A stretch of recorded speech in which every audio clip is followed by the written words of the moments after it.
Hi, moms.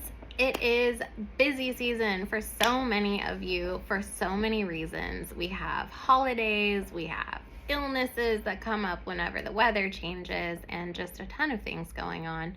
So, I wanted to talk to you about where to start whenever your to do list is just absolutely overwhelming. And I also wanted to talk a little bit about planning that involves other people, because quite a bit of that seems to happen around the holidays and things like that. So, as far as your to do list, I have to make one thing very, very clear.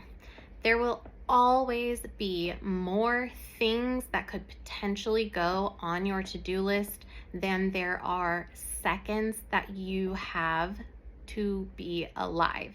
So, there are always going to be more things that you can do than you have time or energy or the capacity to do.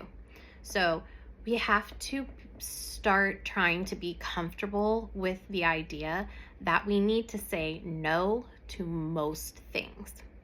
So I like to think about Maslow's hierarchy of needs as a kind of beginning point of what you need to do. And I also like to use an analogy of a business that is running a skeleton crew. So if you can think of a business as an example, a business that is always open whenever everything else is closed. You're like, oh my goodness, this one business is always open. Well, what do they do whenever they're open and everybody else is closed for a good reason? Maybe it's a bank holiday, maybe the weather is bad. Well, those companies that stay open, they generally tend to run on a skeleton crew. So that is the minimum amount of people in the minimum amount of roles that are necessary to keep the business going. So, for example, a restaurant might only have a manager and a bartender who does all the serving as well, and one cook or something on a really extremely bare bones type of a day. Again, we're talking extreme cases, and you'll see why in a moment. Actually, right now. We have as well many roles, like the employees of a restaurant or any other kind of a business. We are the people who feed our children. We are the people who feed ourselves. We clean our houses. We attend our jobs. We try to get moments for ourselves, etc., etc., etc. So, using the example and going back to the Maslow's hierarchy of needs, your most important tasks are things such as make sure your children are fed every day. Make sure you are fed every day. Make sure your children are safe. Make sure you are safe. These are essential functions that must be done. In extreme cases of illness, and I'm speaking from a perspective of if you do not have any help, you do not have anyone else who can step in and fill these roles, that may be all that you can do is feed your children and keep them safe. Normally I like to reverse engineer things. I like to think about, the big dream, big goal, and then plan in steps going backward, reverse engineer. We're doing the opposite of that right now whenever it comes to this overwhelmingly huge to-do list. We're starting with the essentials. So you need to determine what are the essential functions that you must perform, and then you want to go from there. Everything else is just frosting on the cake. So obviously, fed and safe are the most important things. Now, when you add additional things, make sure that these are things that are essential for the well-being of yourself or your family, or these are things that will get you closer to what your dream life is. Once we get into tasks that fulfill neither of those things, we are doing too much, in my opinion, or we're doing more than maybe we need to be doing. I know there are a lot of examples that you could use that you might say, well, what about this? And what about that? Like, for instance, is it absolutely essential for me to do my laundry? Or I don't know. I'm just throwing that one out there. And I would argue that yes, if you are a person who wants to live in a clean home like I do, then this is something that, you know, puts you closer to your dream life. So that is the reasoning behind why we might do that. So you ask yourself, is this a thing that needs to be done for the well-being of myself, the well-being of my children?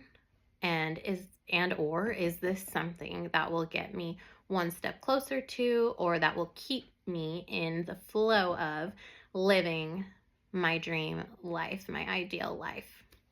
So, additionally, like I said, I wanted to talk about planning with other people, because this is where it gets tricky. If we live in a vacuum and, we are the sole decision maker and we are essentially alone, isolated, whatever, and then this part is not quite so complicated. But enter other people into our life and things become slightly more complicated. So you may have a situation where you need to plan with someone who may be, it may be a co-parent, a grandparent, a sibling of yours, a friend who's close, could be anything, anyone, anything. And this is where I come back to something that I said in a previous video. If you want to live your dream life, you can no longer be everything to everyone. And what I really want for overwhelmed or busy working moms to do is respect yourself enough to say no and to make and to hold boundaries. And I will give an example of something that is just absolutely inappropriate boundary crossing that involves scheduling.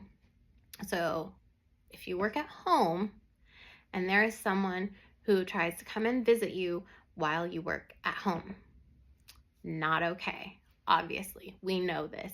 If you've ever had a boss, you know that is not acceptable. It's work time, not social time. It is inappropriate for someone to cross those boundaries. So that's just one of my examples that I have. Or another example might be, say that you don't really have any specific plans for a weekend, and then maybe the morning of, your co-parent says, let's all go to blah, blah, blah. Okay, a big outing. Just, again, these are just examples because I don't know what other examples to pull from, but just to give you an idea of what I'm talking about, it's okay to say last minute changes won't work for me. Or you can alternatively, you can say, that's great. You can take our child to go and do that thing if you feel that that's appropriate. But I won't be participating. I won't be participating. You don't need to explain yourself. You can just say no.